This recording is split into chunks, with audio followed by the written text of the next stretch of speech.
peraturannya seperti itu kan. Nah, kalau sekarang kan memang kayak dihapuskan atau memang sudah tidak ada kan untuk zaman sekarang. Kalau zaman dulu itu seperti itu. Jadi jangan menganggap kalau semisal wah di zaman Islam perbudakan, padahal perbudakan Islam itu adalah perbudakan yang paling manusiawi dibanding perbudakan sebelum Islam.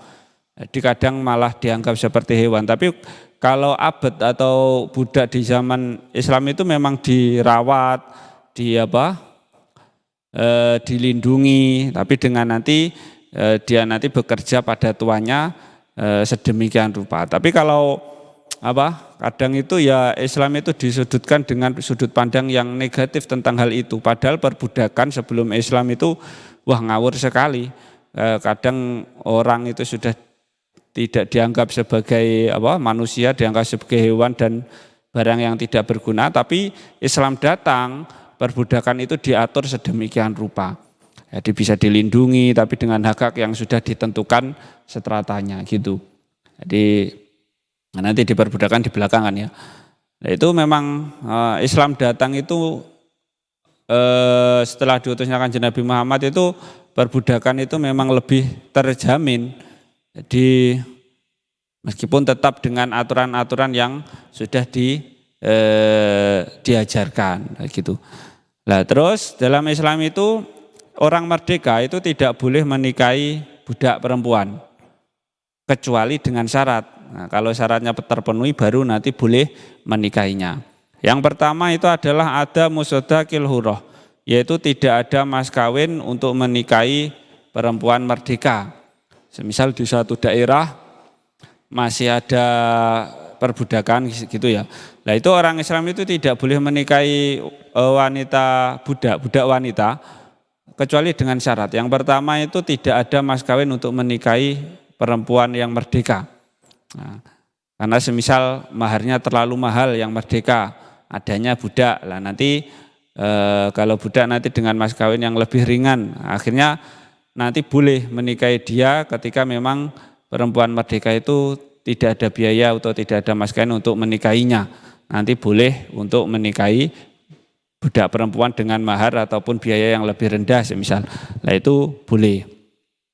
Awfaktil hurati awadami ridhohabi, atau memang tidak ada perempuan merdeka. Di situ semisal di suatu daerah tersebut tidak ada perempuan merdeka. Semua wanita adalah budak perempuan. Nah itu nanti baru boleh menikahi, seorang muslim itu menikahi pada budak perempuan. Atau memang adami ridhoha, tidak ada yang mau. Perempuan merdeka tidak ada yang mau semisal. Yang bersedia untuk dinikah adalah budaknya semisal. Dan nanti boleh menikahi budak karena orang yang merdeka tidak ada yang mau semisal atau tidak ridho. Nah itu nanti itu persyaratan yang pertama. Yang kedua wa khaufil anati, khawatir terjadinya zina. Nah itu karena memang sudah sangat cinta, sudah sangat sayang semisal pada budak perempuan. Lah mau nggak mau harus nikah dengan itu semisal.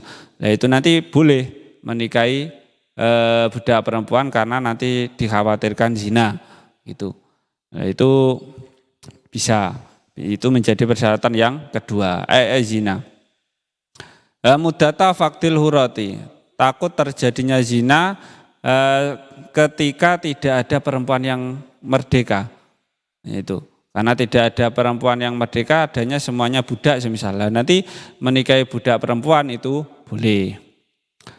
Wa tarakal musannif, dan Kiai Musannif itu tidak menyebutkan dua syarat selanjutnya, dua syarat yang lain. Kalau di matanya disebutkan dua, tapi ini Kiai syarahnya itu menambahkan ada dua persyaratan lagi.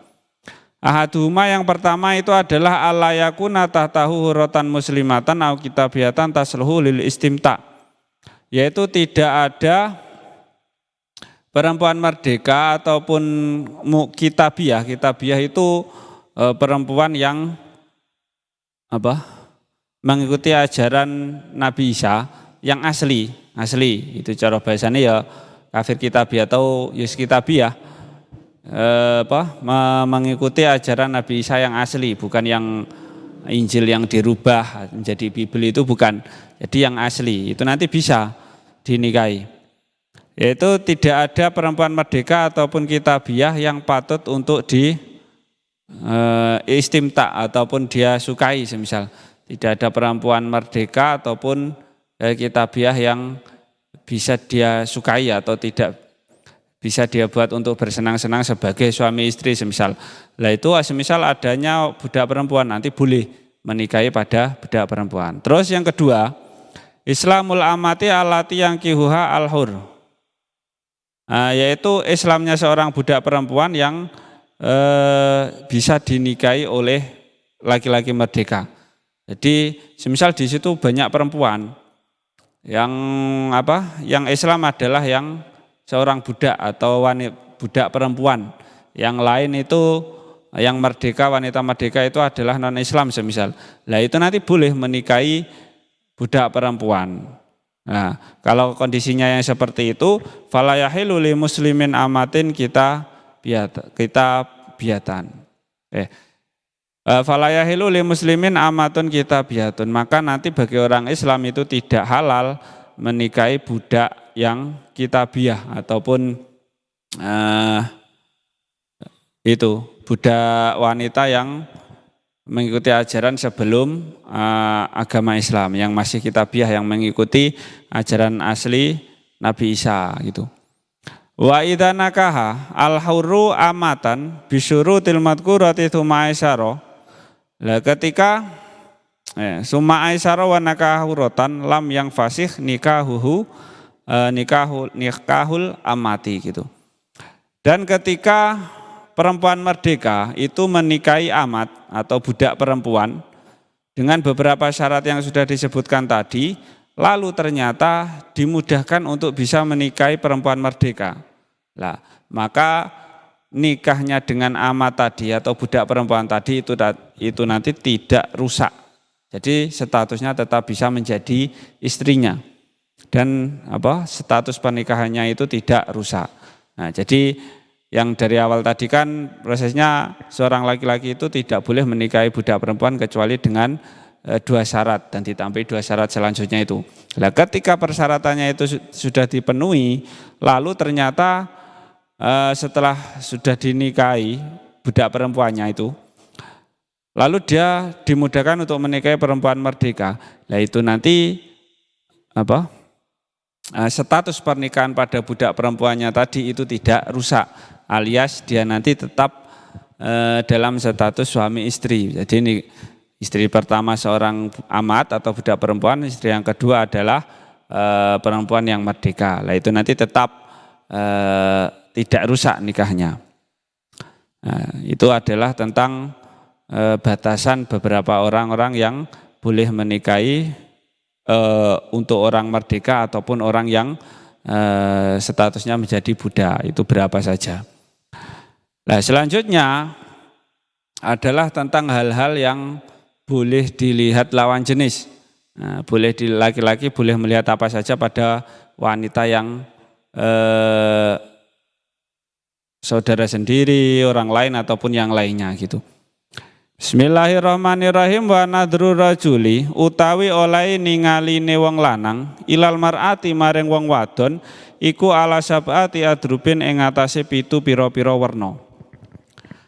Dua utawi salah sijine sab'ah iku nadruhu oleh ningaline rajul walau kana senajan ana sapa rajul iku syekhon wong tuwa haroman kang pikun ajizan kang apes anil wati saking wati ila ajnabiyatin maring wadon liya li ghairi hajatin krana ora ana hajat ila nadriha maring ningali ajnabiyah ya fa ghairu jaizin mongko utawi ningaline wong lanang mang iku ora wenang fa ing kana mongko lamun ana apa anadru ningali li hajatin krana hajat kasyahadatin kaya nyaksani alaiha ing atase ajnabiyah ya jaza mongko wenang apa nadruhu. Nah, jadi laki-laki melihat pada wanita lawan jenis itu ada 7 bagian atau ada 7 7 macam. Yang pertama, nadruhu